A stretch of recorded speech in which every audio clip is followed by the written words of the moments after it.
So a little background on the messages we'll be using in the application. We want different messages to represent different actions. We also want messages that can be sent and messages that can be received. So for example, when the user joins a chat room, we want to send a join message. Also, when a user joins a chat room, they might want to get a list of all the current users in that chat room. So they might send a get users message and receive back a user list messages. Similarly with messages, we might want to send a get messages message and receive a message list message. So in the Java code, we'll end up with a message base class and then a set of derived classes, one for each type of message. On the client side, however, we won't be using derivation. Instead, each message will have its own message type, and this will simply be an ID. And we have an enumeration of those types here. So 1 will be a join message, 2 will be a simple message, so when we type something into the browser, that's the message that will be sent. 3 is a request to get all users, and 4 will be that list of users that comes back. 5 is a request to get all messages, and 6 will be the list of messages that we get back. You might think that join would be the first message we'd like to implement, as join is the first thing the user does when they bring up the site.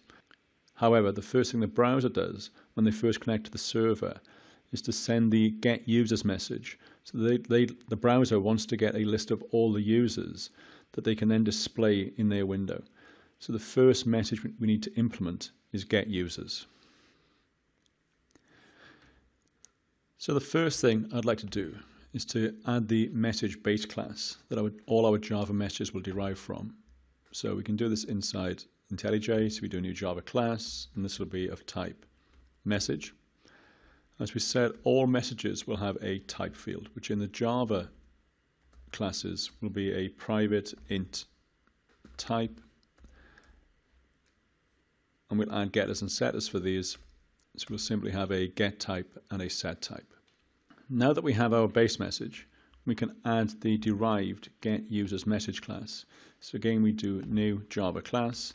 This is called get users message. So this is the message that's sent by the browser to get a list of all the users.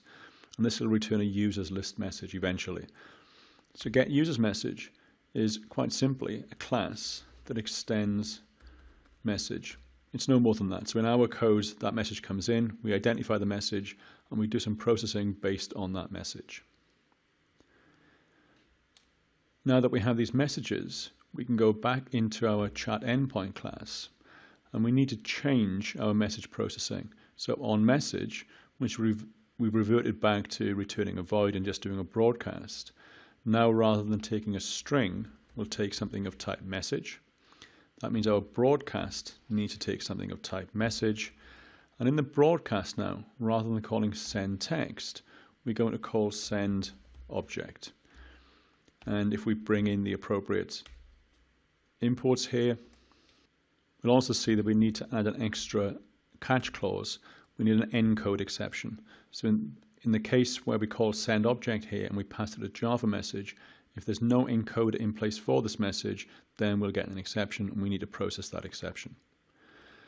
So we also need to define our encoders, and we do that where we specify the server endpoint.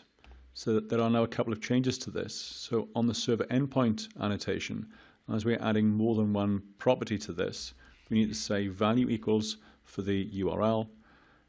And then we need to specify here both the decoders. So decoders will be a message decoder class that we haven't yet written. So we do message decoder.class, and there'll also be an encoders, and the encoders will be a message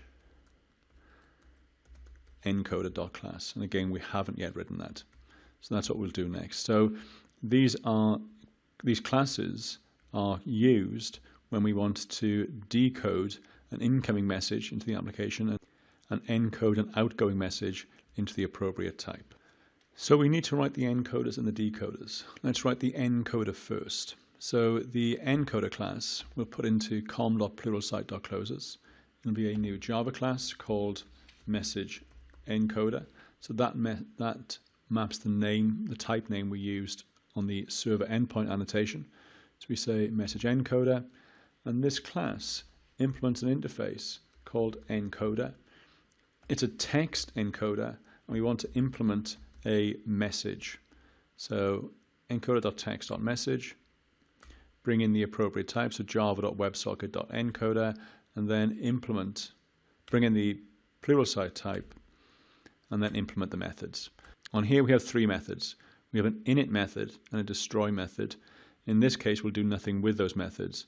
The important one is the encode method, and it's the job of the encode method to take the message object that's passed in here and encode that message object as JSON in this case, so the outgoing format. So we need to be able to encode a message into JSON format, and to do that we're going to use a JSON parser called Jackson. Jackson lives at jackson.codehouse.org. If you browse to that website, you can download the parser from there. As it says at the end, it's a fast parser, it does streaming, so it's a very nice JSON parser that we can use inside the application. To use the parser, we quite simply in our code here create something called an object mapper. And the object mapper lives in the com fastenXML Jackson databind namespace. Once we have the object mapper, so we create a new object mapper, we simply call mapper.write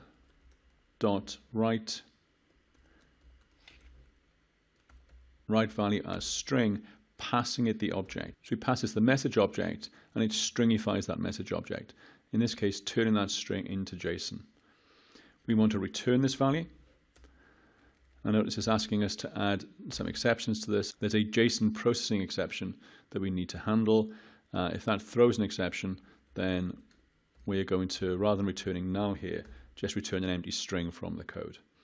And that's it for the encoder. All the encoder needs to do is to take the message and turn that message into a string.